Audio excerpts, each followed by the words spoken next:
Good morning and welcome to another segment of My Tea for the Week. Oh, it's your girl Valerie Locust.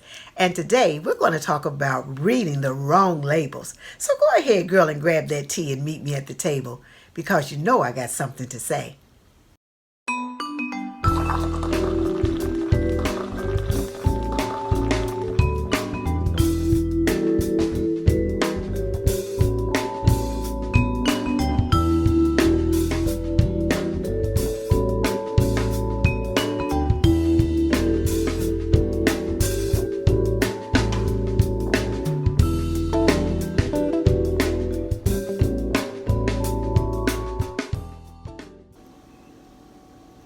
Did y'all know that reading labels is very important? Oh yeah.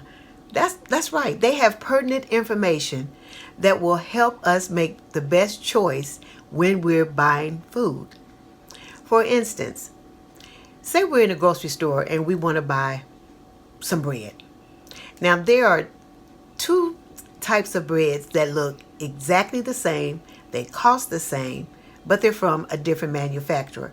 Now, because we want the one that will offer us the best nutritional value, how do we determine that? We turn it over and we read the labels. We look at the ingredients.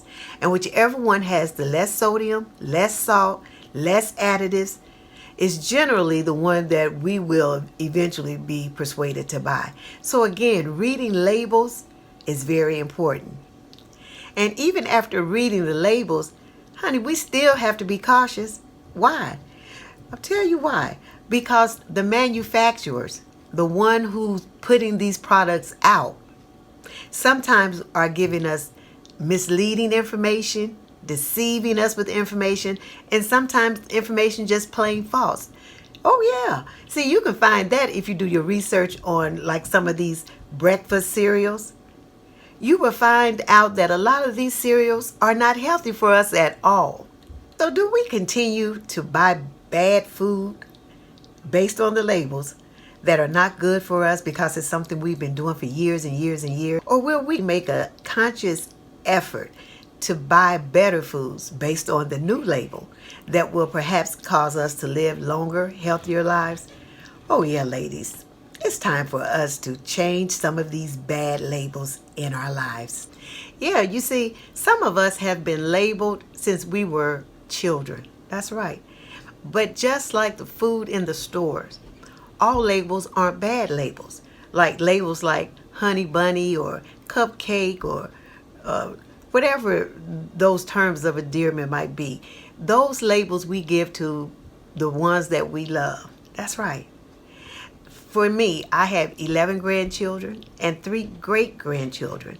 And just about every last one of them, I've given them some type of name, although they have a birth name. But because these are terms of endearment, they'll answer to those names. Why? Because anything you've been called for a long period of time, it becomes a part of us. That's right.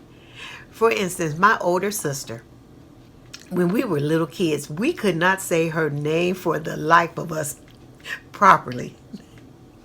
So we just made up a name that we could say, and we started calling her that.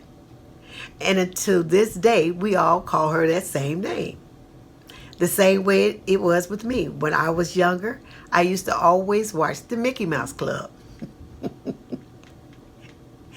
And every day when my father would come home, there I'd be watching that Mickey Mouse Club. So much so until my dad started calling me Mickey. And to this very day, all of my siblings, my dad included, still calls me Mickey. But does that hurt me? Does that break me down? Does that make me feel bad? No. Why? Because those names were terms of endearment. But what about the labels that have been given to some of us that causes us to be wounded or broken, self-esteem destroyed? Anytime we have been labeled with any label that causes these type of emotions in us, it's time for us to discard that label and start reading a new label. So what are some of the negative labels that you've been given and have worn for so long until they have absolutely altered your life even in adulthood. Oh, you don't know none? Girl, let me help you out here. What about the label lazy, the label fat, the label ugly, the label stupid, the label nobody loves you, the label nobody wants you? Do I need to keep going? Oh, yeah. Anytime you've heard that over and over and over again in your life, what did I say earlier? It becomes a part of you. And you will exhibit that negative label by the way you act, by the way you respond. So, Valerie, how do we get rid of these labels that we've been carrying around and wearing for years and years and years and years? Honey, listen, I'll tell you how. Remember the store analogy? The reading of the two labels? That's right. See, look at what their label is saying about you. And then look at what your label that you read say about you. And if their label is negative, honey, throw that label in the trash and hold on to your own. Because see, your label will add value to your life. That's right. Number 2, oh yeah, honey, start rehearsing your label. Yeah, self-affirmation, honey. That's right. Every day, your label might say beautiful. Your label might say lovely. Your label might say awesome. Your label might say amazing. It might say intelligent. And I know it's going to say loved. So that's right. Practice it until what? Until it becomes a part of you. That's right. Number 3, a little scrubbing ain't going to hurt nobody.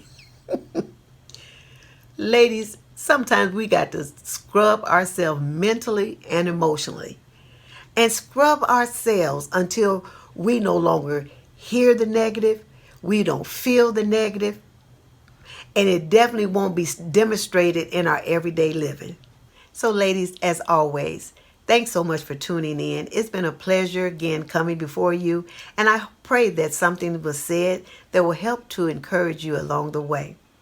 And let's keep pulling off these old labels that we've never should have had on in the first place and replace them with something new and positive that will add value to our lives. Again, I'm your girl, Valerie Locust. Thanks so much for tuning in. And until next time, cheers to the new and improved you.